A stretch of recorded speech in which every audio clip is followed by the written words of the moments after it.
Hello YouTube, this is Dave the Mechanic again. Today we'll be doing rear brakes on a 2017 Nissan Altima. First thing we're going to do, we're going to get our jack in place. We're going to find a good jacking point. I chose to use the furthest rear part of the frame. This structure goes from maybe a little bit past the middle of the car all the way to the front, so I grabbed all the way to the rear part of it. You can also use this part of this little beam here going all the way back, but I prefer to use the structure as usual. Since we're lifting the back, I'm gonna put my wheel chock in the front. Now before you raise it all the way into the air, we're gonna get these nuts broken off first, because if we don't and we get the car in the air, this tire will spin and continue to spin because it's a front wheel drive, and the transmission only locks the front wheels when it's in park and not the rear wheels.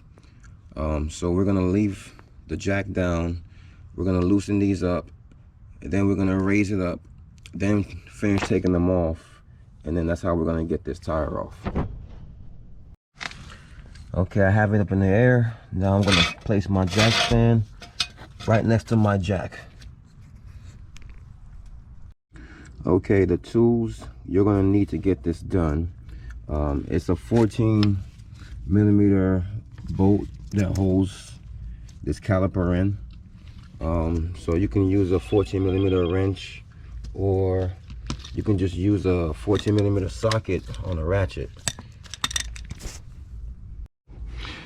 Okay, so first thing I'm going to do, I'm going to take my wrench, I'm going to place it on top of the bolt, and I'm going to get a hammer, and I'm going to hit it counterclockwise. Same thing to the one beneath, counterclockwise. Now I might be able to get this to swing, so I won't have to take off the caliper completely. We'll try. A lot of times the hose, the brake line won't give you enough room, but this looks like I should be able to swing it all the way back. All right, yeah, so as you can see right there, I'm able to swing it all the way back, so I have access to push my calipers back in and change my brake pads. All right, first thing we're gonna do as far as getting the brake pads out, you want to also keep the orientation of how you take them out. That way you know where to put the new ones, just in case there are any differences. Like this one here has the wear sensor on the pad that's on the inside, so you want to indicate that. Next, we're gonna find the brake fluid reservoir and remove the cap.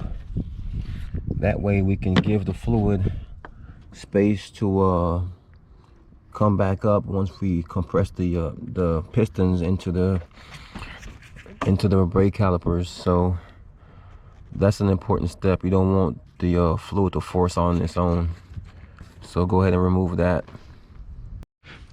Now I'm going to use the brake pad that without the wear sensor, and I'm going to use that to compress this piston back in.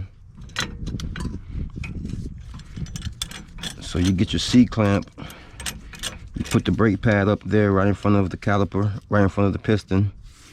You put the other side of the C-clamp on the back of the bolt, and you just turn clockwise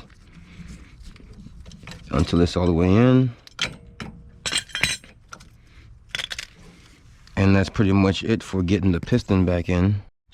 Now that we have the brake pads out and the piston pushed back in, we can go ahead and change the hardware that comes with it. I have the new hardware here, and you can see there's a difference in them. This one to my left has a little wider space. The ones on the right have more narrow space. The ones on the right matches up more to what I need. I'm just going to use a flathead screwdriver and pop these out. There should be one on top and one on bottom. And as you can see, they match up more with the ones to my right. So I grab one and I try popping that in. Snaps right in. I grab another of the new ones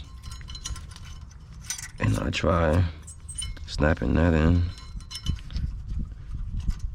and that snaps right in.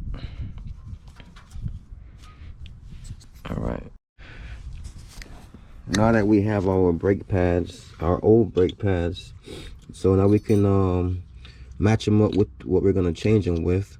So I can see that that goes there. So now I have my matches. I can get rid of the old pads and I can go ahead and slide the new pads in.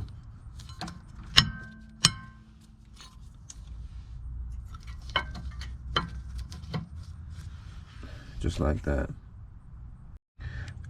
This person didn't get any brake grease, so I guess they didn't want any brake grease on here, but normally I'll put a little brake grease right where this would make contact. So I will put a little here and a little here, and where this piston would make contact on the back, I will put it like a circle on the back of this one, and that's how you would apply your brake grease.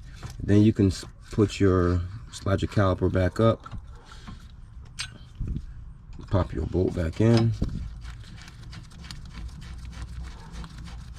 and we're going to go ahead and tighten them both back up snug.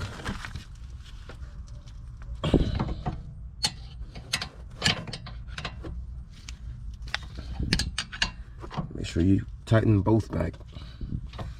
All right, I'm going to go ahead and get these snug, and then we'll go ahead and start putting the wheel back on. I have the wheel on now, but it's not tightened because it's still in the air. I tightened them as much as I could, and the next step is to lower the jack, not all the way down, but just enough to where the tire is mostly on the ground. That way you can get more pressure to get the nuts even tighter. All right, the car is tightened and lowered all the way down. Now I can go ahead and use my 4-way or whatever you have, an impact, and go ahead and tighten these all the way down, and we can move to the other side. So for the other side, of course, you're just going to do the same exact steps, and you'll pretty much be done with your brake job. And that's the steps to a rear brake job change on a 2017 Nissan Altima. If you like my videos and they were any help to you at all, go ahead and hit like, subscribe, or comment. If you think there's anything I can do differently to help or to make it better or faster, go ahead and comment that as well.